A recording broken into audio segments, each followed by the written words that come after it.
Assalamualaikum warahmatullahi wabarakatuh. Perkenalkan, kami dari kelompok 5, 12 IPS 2.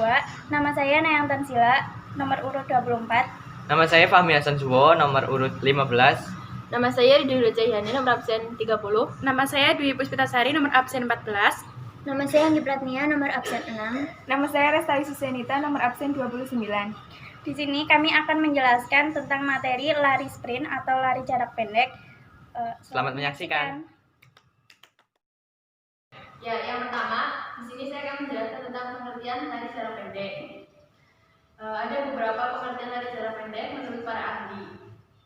Yang pertama, menurut Muhajir, lari jarak pendek atau sprint adalah perlombaan lari yang seluruh pelarinya menggunakan kecepatan sangat penuh dengan menempuh jarak 100 meter, 200 meter, dan 400 meter. Yang kedua, menurut Syarifuddin dan Muhadi, lari jarak pendek adalah cara berlari di mana atlet harus menempuh seluruh jarak dengan kecepatan semaksimal mungkin. Atlet harus melakukan lari secepat-cepatnya dengan mengerahkan segenap kekuatan dari start sampai finish. Yang ketiga, menurut Adi Sasmita, lari jarak pendek atau sprint adalah semua nomor lari yang dilakukan dengan kecepatan penuh atau kecepatan maksimal sepanjang jarak yang ditempuh. Memenang lomba dalam lari jarak pendek ini ditentukan berdasarkan catatan waktu yang paling singkat. Untuk bisa menang, atlet lari jarak pendek atau sprinter harus memiliki reaksi yang cepat, kecepatan yang baik, teknik berlari yang efisien, ketepatan sewaktu melakukan start, dan mempertahankan kecepatan dari awal hingga mencapai garis akhir. Dalam pertandingan resmi lari jarak pendek dibagi menjadi beberapa kategori lomba. Di antaranya adalah lari jarak pendek 100 meter atau short sprint, lari jarak pendek 200 meter atau medium sprint, dan lari jarak pendek 400 meter atau long sprint. Dari penjelasan tersebut, apakah ada yang mau bertanya? Izin bertanya. Nama saya Dwi Puspitasari, nomor absen 11. Jadi kan tadi ada pengertian dari beberapa ahli. Jadi kesimpulan dari pengertian lari jarak pendek adalah? Ya, dari beberapa pengertian dari para ahli tersebut dapat ditarik kesimpulan bahwa pengertian lari jarak pendek atau sprint adalah jenis olahraga yang dilakukan dengan mengandalkan kekuatan dan kecepatan penuh dari garis lintasan start sampai garis finish. Ya, sekian penjelasan tentang pengertian. Selanjutnya adalah penjelasan mengenai sejarah lari jarak pendek. Di sini saya akan menjelaskan tentang sejarah lari jarak pendek. Sejarah lari jarak pendek tidak dapat dipisahkan dari sejarah Olimpiade pertama di dunia. Olahraga lari sudah dikenal sejak zaman dahulu dan menjadi satu-satunya cabang olahraga yang diperlombakan pada Olimpiade kuno yang diadakan di Yunani pada tahun 776 sebelum Masehi. Konon, olahraga lari ini pada Olimpiade tersebut dipertandingkan sebagai penghormatan kepada seorang prajurit Yunani yang berlari sejauh 40 km dan membawa pesan kemenangan perang sesampainya di Athena dan mengabarkan kemenangan Yunani atas Persia. Prajurit tersebut meninggal. Pada penyelenggaraan Olimpiade selanjutnya, barulah beberapa cabang olahraga lain dipertandingkan seperti memanah, bela diri, lempar tombak. Sementara itu, cabang olahraga lari pendek baru mulai diperlombakan untuk pertama kalinya di ajang Olimpiade modern pada tahun 1896 di Athena, Yunani.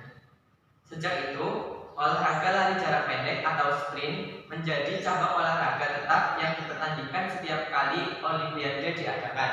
Selain itu, banyak juga event lain yang memperlombakan lari jarak pendek. Olahraga ini telah menjadi salah satu cabang atletik yang sangat terkenal di dunia, termasuk di Indonesia yang memiliki atlet lari jarak pendek atau sprinter berbakat yang menorehkan prestasi dan mengharumkan nama Indonesia di tingkat internasional. Yaitu penjelasan tentang sejarah lari jarak pendek. Silakan apabila ada yang ditanyakan. Iya, silakan. Izin bertanya, nama saya Nayang Tansila, nomor urut 24. Siapa saja atlet lari jarak pendek yang berhasil mengharumkan bangsa Indonesia? Ya, untuk bangsa Indonesia sudah banyak memiliki atlet lari jarak pendek yang berhasil mengharumkan nama bangsa. Yaitu mungkin kalian sudah pernah mendengar nama Purnomo Mardi Lestari, dan juga Suryo Agung. Dan yang terakhir adalah sprinter muda yaitu Muhammad Zobri yang berhasil memecahkan rekor tersebut dengan catatan waktu 10 sampai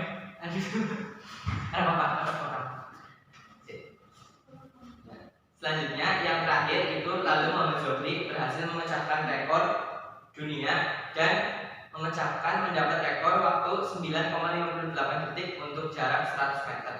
Ya, sekian penjelasan tentang sejarah lari jarak pendek. Terima kasih. Selanjutnya akan dijelaskan teknik lari jarak pendek.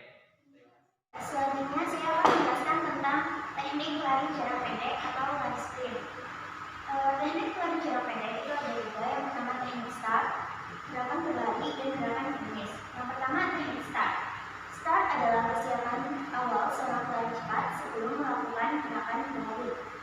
Menurut Purnomo, start dalam lari jarak pendek bertujuan untuk mengoptimalkan lari cepat. Dalam lari jarak pendek terdapat 3 macam start, yaitu start pendek, menengah, dan start panjang. Untuk melakukan start pendek atau bench start, yang pertama adalah kaki kiri diletakkan di depan dan lutut kanan di sebelah kaki kiri dengan jarak sekitar 1 kepala tangan.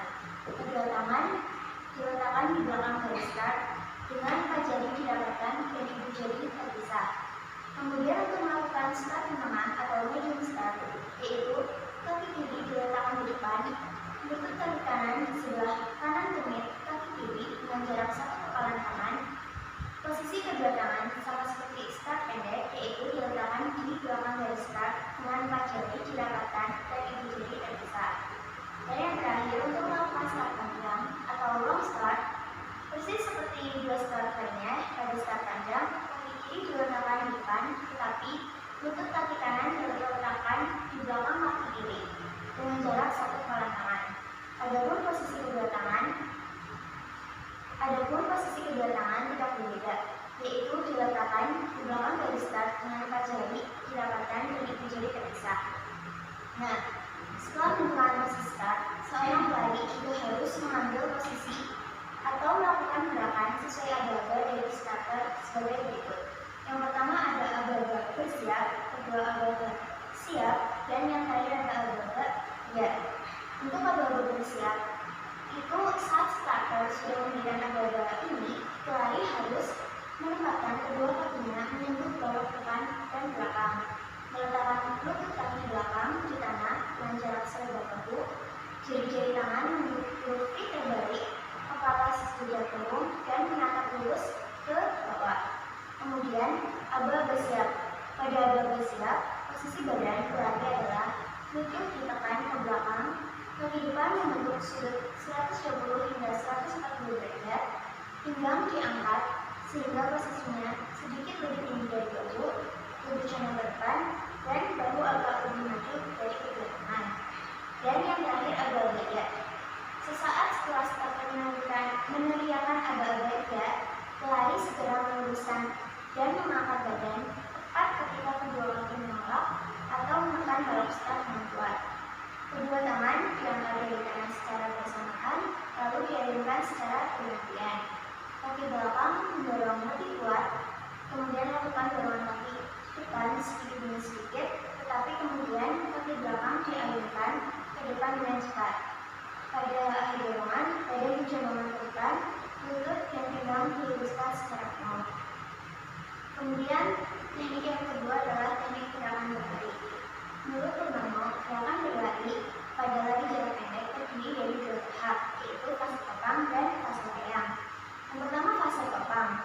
Cara melakukannya yaitu ketika mendaki tanah, gunakan telapak kaki. Kedua, pada lari topang, lutut bengkok seminimal mungkin pada saat amortisi. Yang ketiga, kaki ayun dipercepat dan pinggang sendi lutut. Kaki ayun dipercepat dan pinggang sendi lutut serta mata kaki dari kaki topang harus diluruskan kuat-kuat saat akan bertolak. Dan yang terakhir, paha kaki ayun naik dengan cepat sampai posisi horizontal. Nah, sekian penjelasan dari saya tentang teknik lari jarak pendek atau lari sprint. Apakah ada yang ingin ditanyakan? Ya, jadi kan tadi ada penjelasan tentang fase topang. Nah, tujuan Tujuan dari fase total ini yaitu untuk meminimalkan hambatan ketika kaki menyentuh tanah dan memaksimalkan dorongan ke depan. Apa ada yang ditanyakan lagi? Ya. Sekian, selanjutnya akan dijelaskan tentang fase yang kedua yaitu fase layang. Yang kedua yaitu fase layang. Tujuan fase layang adalah untuk memaksimalkan dorongan ke depan dan mempersiapkan penempatan kaki yang efektif ketika menyentuh tanah.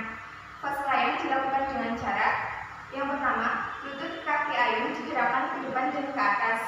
Yang kedua, lutut kaki topang bengkok dalam fase pemulihan, ayunan non aktif tetapi rileks. Dan yang ketiga, kaki topang bergerak ke belakang.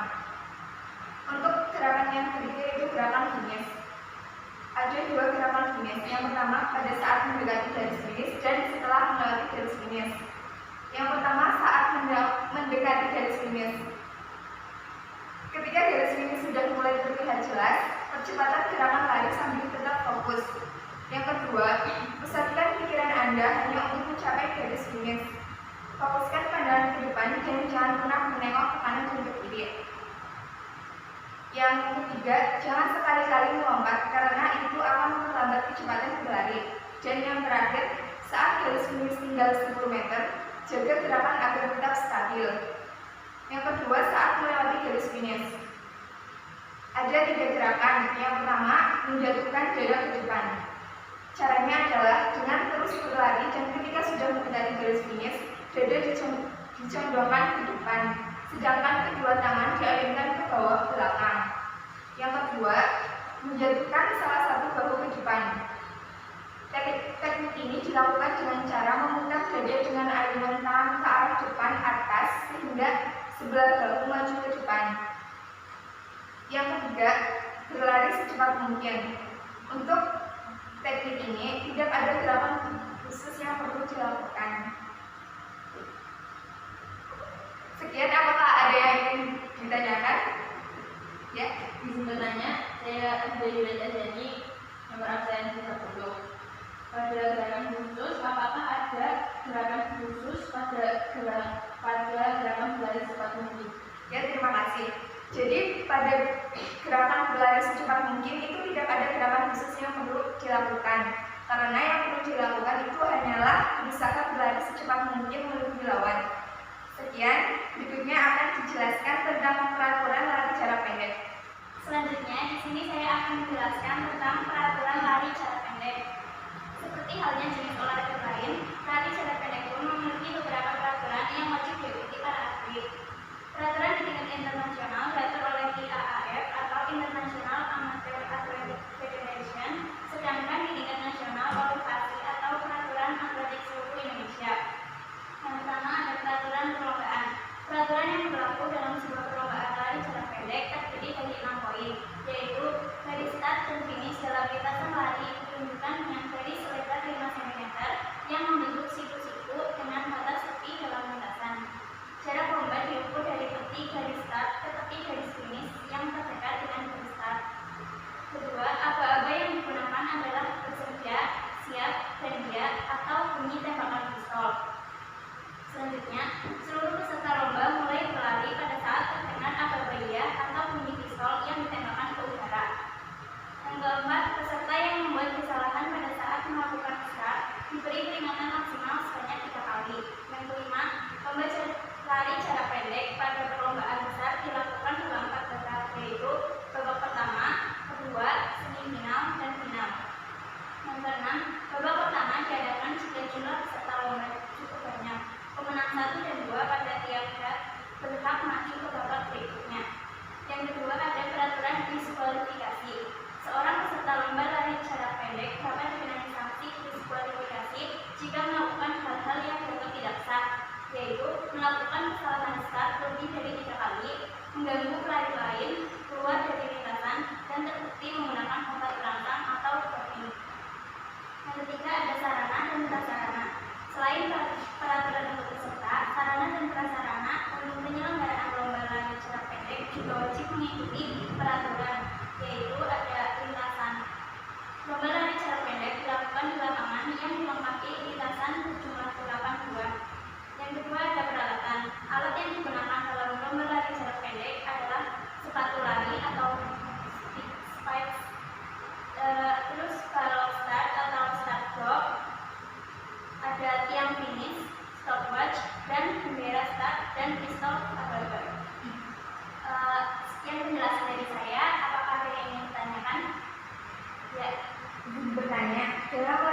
pendek, berapakah lebar setiap lintasannya? Jadi dalam lomba lari jarak pendek dilengkapi lintasan yang jumlah 82 dengan lebar setiap lintasannya yaitu 1,2 km. Sekian dari saya, selanjutnya akan menjelaskan nomor dan kesalahan dalam lari jarak pendek. Selanjutnya saya akan menjelaskan mengenai nomor lari jarak pendek dan kesalahan lari jarak pendek. Yang pertama yaitu nomor lari jarak pendek.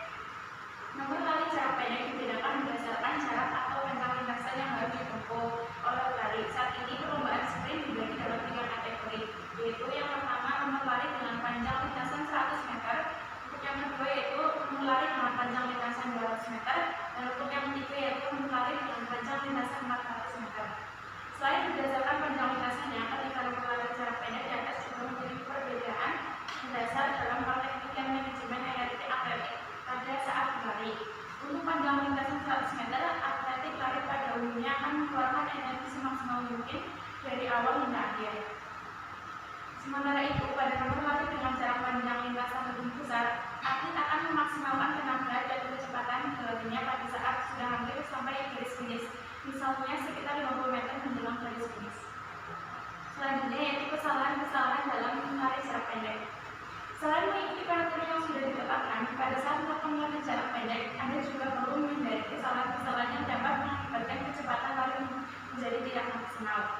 Beberapa kesalahannya yang sering dilakukan yaitu yang pertama, tubuh tidak condong ke depan dengan tolakan kaki sekuat tenaga. Untuk yang kedua yaitu tidak menggerakkan kaki dengan cepat, dan untuk yang terakhir yaitu melakukan pendaratan menggunakan tumit bukan telapak kaki dengan posisi lutut dibengkokkan. Sekian penjelasan dari saya. Apakah ada yang ingin ditanyakan? Ya, menurut saya yang bertanya dengan jadi kan ada beberapa nomor yang sering dilombakan. Jadi nomor yang sering dilombakan dalam lari jarak pendek yaitu nomor lari jarak 100 meter. Apakah ada yang ditanyakan lagi? Ya. Sekian penjelasan dari kami. Mohon maaf apabila ada kesalahan. Selanjutnya kita akan mempraktekkan gerakan lari jarak pendek. Selanjutnya, kelompok kami akan mempraktekkan start lari jarak pendek beserta aba-abanya yang akan dilakukan oleh Fahmi. Yang pertama, untuk melakukan start itu ada aba-aba. Yang pertama, bersedia. Nah, pada aba-aba bersedia, pelari harus menempatkan kedua kakinya menyentuh golok depan dan belakang, meletakkan lutut kaki belakang di tanah dengan jarak selebar bahu, jari-jari tangan membentuk huruf V terbalik, kepala sejajar punggung, dan menatap lurus ke bawah. Kemudian aba-aba siap. Nah, pada aba-aba siap, posisi badan pelari adalah lutut ditekan ke belakang, kaki depan membentuk sudut siku-siku, dan kaki belakang membentuk sudut 120 sampai 140 derajat. Pinggang diangkat sehingga posisinya lebih tinggi sedikit dari bahu. Tubuh condong ke depan dan bahu agak lebih maju dari kedua tangan. Dan yang terakhir aba-aba ya. Nah, pada aba-aba ini pelari segera meluruskan dan mengangkat badan tepat ketika kedua kaki menolak atau menekan balok start dengan kuat. Kedua tangan diangkat dari tanah secara bergantian, lalu diayunkan secara bergantian. Kaki belakang mendorong lebih kuat, lakukan dorongan kaki depan sedikit demi sedikit, tetapi kemudian kaki belakang diayunkan ke depan dengan cepat. Pada saat akhir dorongan, badan dicondongkan ke depan, lutut dan pinggang diluruskan secara penuh.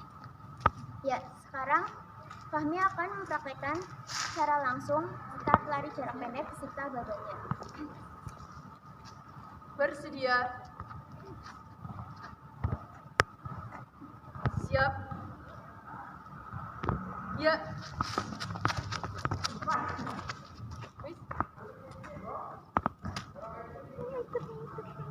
Ya, sekian video penjelasan tentang materi lari jarak pendek. Apabila ada kata-kata kurang berkenan dan kesalahan, kami mohon maaf.